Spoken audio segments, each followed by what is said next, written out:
कल की घटना के बारे में क्या हुआ और जितने तरह की उसमें बातें चल रही हैं, लोग बयानबाजी कर रहे हैं, उस पर मैं एक बार आपको स्पष्ट बताऊं। परसों ये प्रशासन को सूचित किया गया था कि छात्र, चूंकि गर्दनी बाग धरना स्थल पर जगह कम है, सब छात्र एक साथ बैठकर बात करना चाहते, इसके लिए गांधी मैदान में गांधी मूर्ति के पास सारे छात्र एक साथ बैठेंगे। वहीं पर छात्र संसद में ये तय किया जाएगा कि आगे का रास्ता क्या होगा। सरकार का जो पहला कहना है कि हमने परमिशन नहीं दिया, ये बिल्कुल सरासर गलत है। परमिशन का कोई सवाल ही नहीं है। गांधी मैदान सार्वजनिक जगह है, वहाँ लोग दौड़ने के लिए, बैठने के लिए, बातचीत करने के लिए जाते ही रहते हैं। अगर सरकार, इतने बड़े बड़े बंगलों में सरकार के मंत्री पदाधिकारी रह रहे हैं, ये बच्चे कहाँ जाएंगे बात करने? ये वहाँ कोई धरना प्रदर्शन नहीं कर रहे थे, आपस में बैठकर बातचीत करने के लिए। चूंकि संख्या बड़ी थी तो ये तय किया गया कि गांधी मैदान में गांधी मूर्ति के नीचे बैठकर सब लोग बात करेंगे। आपने खुद देखा, सारे छात्र वहाँ जमा हुए, कोई गलती किसी ने नहीं की, कोई हल्ला हंगामा नहीं हुआ, छात्रों ने आपस में बातचीत करी, कोई तोड़ फोड़ नहीं हुई, छात्रों ने अपने आगे का नेतृत्व का चयन किया। फिर वहाँ से हम लोगों ने तय किया कि सरकार को अपनी मांगों को देने के लिए हम लोग जाकर उनको ये ज्ञापन देंगे। चलने से पहले दो निर्णय हुए सर्वसम्मति से। पहला निर्णय ये था कि हम लोग कोई भी ऐसी गतिविधि नहीं करेंगे जिसको सरकार इल्लीगल कह सके, तो हम लोग पैदल चलेंगे, कोई तोड़फोड़, कोई हल्ला हंगामा नहीं होगा। सरकार जहाँ भी हम लोग को रोकेगी, हम लोग वहीं पर बैठ जाएंगे। हम लोग गांधी मैदान से निकले हैं, 10,000 से ज्यादा छात्र वहाँ से मेरे साथ और बाकी अन्य साथियों के साथ निकले। जब हम लोग जेपी गोलंबर के आसपास पहुंचे हैं, वहाँ पर पुलिस प्रशासन ने हम लोग को रोका। सारे छात्र वहाँ शांति से बैठे हुए थे। उस दौरान हम लोगों ने वहाँ के प्रशासन से बातचीत शुरू की इस स्थिति को डिफ्यूज करने के लिए। पहला प्रस्ताव प्रशासन की ओर से ये आया कि आप छात्रों के डेलीगेशन से सरकार की ओर से बीपीएससी के सेक्रेटरी मिलने को तैयार है, जिसको वहाँ पर बैठे छात्रों ने सबने खारिज कर दिया। फिर करीब 15-20 मिनट के बाद यहाँ के मुख्य सचिव अमृतलाल मीना जी से बात होने के बाद उन्होंने कहा कि वो छात्रों के डेलीगेशन से मिलने के लिए तैयार है। इस बात की हम लोगों ने वहाँ घोषणा की।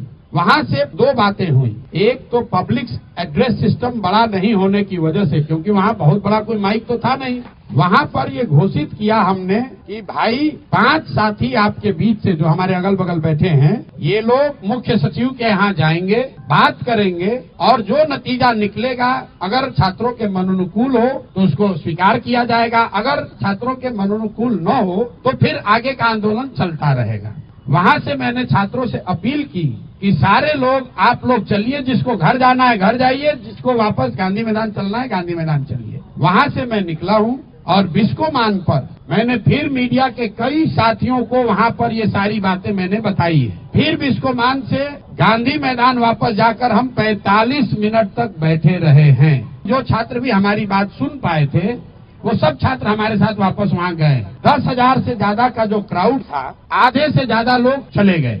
1,000-2,000 लोग वहाँ टिके रहे। उसमें अलग अलग मत के लोग थे। कुछ लोगों का ऐसा मानना था कि भैया हम लोग यहाँ आ गए हैं, अब हम लोग पीछे नहीं हटेंगे, हम लोग को यहीं बैठे रहना है। कुछ लोग हम लोग की ओर से प्रयास कर रहे थे समझाने का कि भाई अगर आपको बैठना भी है तो चल के गांधी मैदान पर फिर बैठा जाए। हमने वहाँ बैठकर बुलाने की कोशिश भी की। कुछ छात्र नेता आए, कुछ नहीं आए। सिट आउट खत्म होने के 45 मिनट के बाद मुझे ये सूचना मिली कि पुलिस ने वहाँ पहले वाटर कैनन का प्रयोग किया और फिर छात्रों पर बर्बरतापूर्ण लाठी चार्ज किया गया है।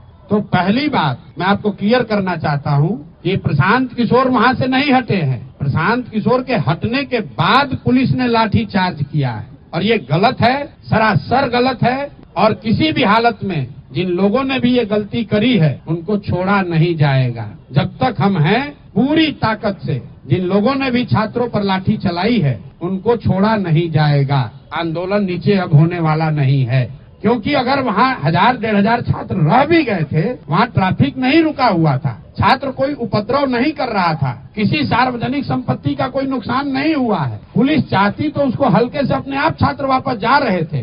पुलिस ने जिस बर्बरता से लाठीचार्ज किया है, मुझे ऐसा लग रहा है ये पटना में 2-4 पुलिस अफसर, इनको नया हीरोइज्म करने का आदत हो गया है। तो आपके माध्यम से मैं बता रहा हूँ, आप लोगों ने सूचना दी है कि हम लोग पर FIR हुआ है।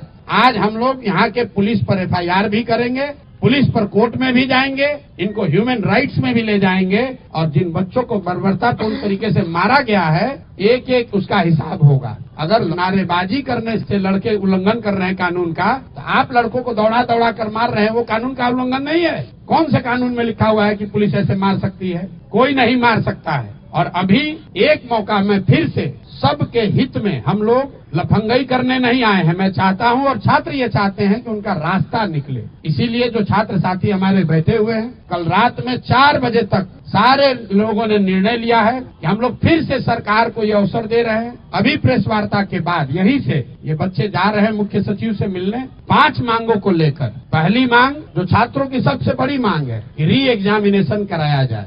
दूसरी मांग जो अनियमितता BPSC परीक्षा को कंडक्ट करने में हुई है उसकी एक न्यायिक या उच्च स्तरीय जांच होनी चाहिए। तीसरी मांग सोनू यादव जो लड़का इस पूरे प्रकरण में जिसने आत्महत्या कर ली, उसके परिवार को कम से कम 10 लाख रुपए की आर्थिक सहायता मिलनी चाहिए। चौथी मांग जिन बच्चों पर भी आपराधिक मुकदमे दर्ज किए गए हैं, कल लड़के जो अस्पताल में भर्ती हैं, CT स्कैन हो रहा है, उनका अल्ट्रासाउंड हो रहा है, उससे भी पुलिस वाले जाकर OD स्लिप पर साइन करवा रहे हैं ब्लैंक में नामजद उनको करने के लिए। तो सारे बच्चों पर जो आपराधिक मुकदमे लगाए गए हैं उसको वापस लिए जाएं। और अंतिम और एक महत्वपूर्ण बात, जिन पदाधिकारियों ने पिछले 2 बार से लाठी चार्ज करने का ऑर्डर दिया है, जिन्होंने बच्चों पर बर्बरतापूर्ण लाठी चार्ज किया है, उन पर कार्रवाई हो।